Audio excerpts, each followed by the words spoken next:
Hello, brothers and sisters, and Happy New Year. I believe you should be seeing this a couple of days after New Year's Day. So God bless you and hope everyone is well.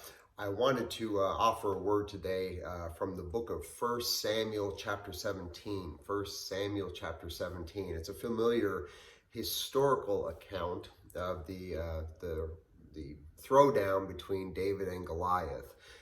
Not a fictional kids book story, but it is something that actually happened in the valley of Elah. And it is a very encouraging and very applicable account for the modern day Christian as we are. So if we take a look at it, we know the background. You've got in the valley of Elah, up on one hillside, you have the encampment of the Philistines who are there to attack, and the Israel camp who was on the other hillside. And Goliath, the Philistine champion, he comes forward, and in a very practical way, he points out, he says, listen, am I not a Philistine? And are you not of the camp of Saul, an Israelite? Give me your best man, and I will fight them. If I lose, we will be your servants. If you lose, you will be our servants. Pretty decent proposal, perhaps. Instead of everybody getting killed, after all, just let the best come out and fight. So now the problem, of course, is that Goliath is a giant of a man. Estimates are he's about over 9 feet tall. His armor weighs about 125 pounds. His spear is about 15 pounds. Now, I'm no Olympian, but I know that a javelin is nowhere near 15 pounds. That's a lot of weight to be hurling around. So he's just a big guy. And Saul later points out to David, he says that, when David wants to fight him, he says, you're just a youth. He said, but Saul has been a warrior since his youth. So not only is this a big guy, he's skilled. He's good at what he does. He's a cunning fighter.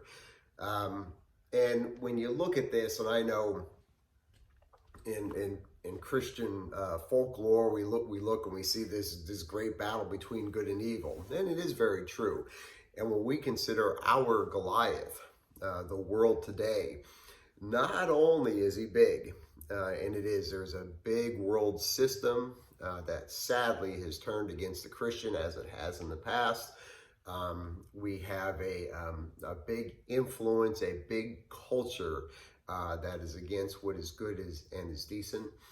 And here it comes, through our families against this, through our loved ones.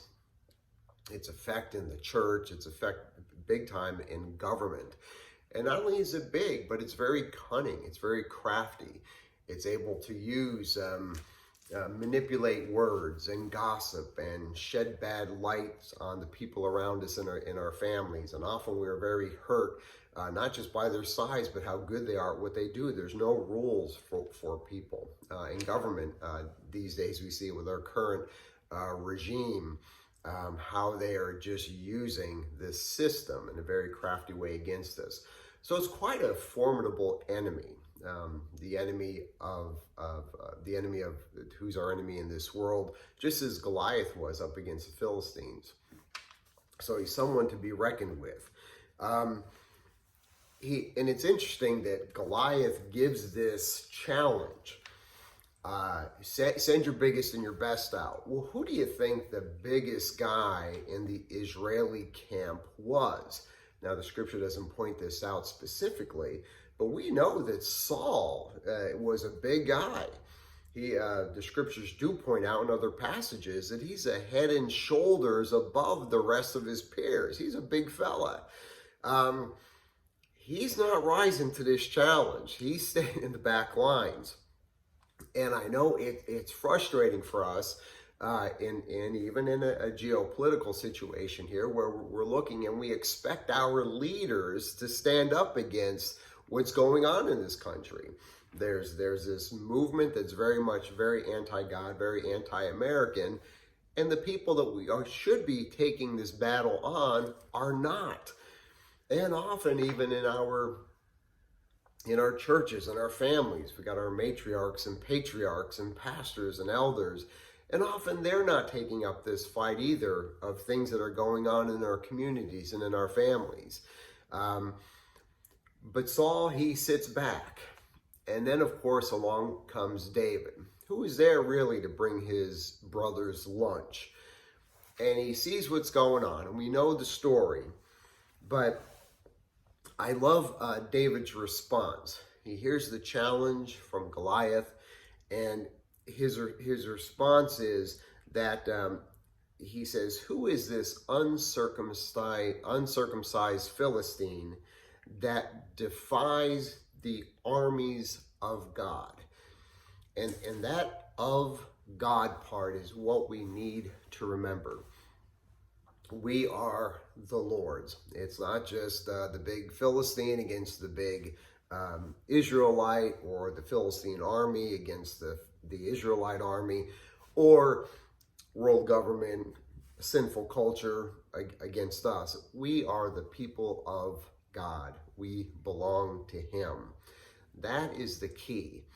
That is what makes the difference, where Goliath is not going to be successful against David, where the Philistines not going to be successful against Israel overall. And the world will not dominate and be successful or triumphant over the church of God. We are His people. And David just grabs hold of that.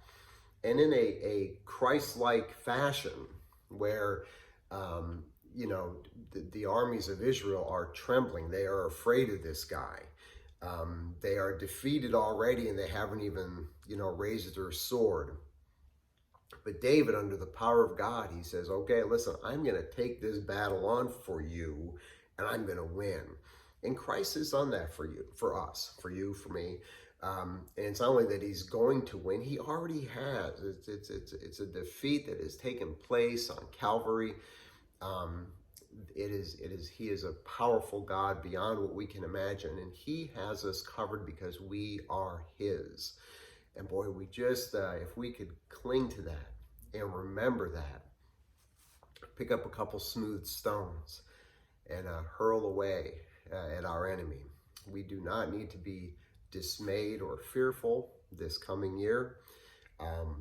We don't need to, we want to be wise, we want to be vigilant, we want to be prepared, but fearful, no. Our God is strong, stronger, and we are His people. So no matter what's going on around us, the political world, our families, our churches, our communities, our jobs, just remember that because you are His, that is where your strength lies. God bless you guys, and Happy New Year.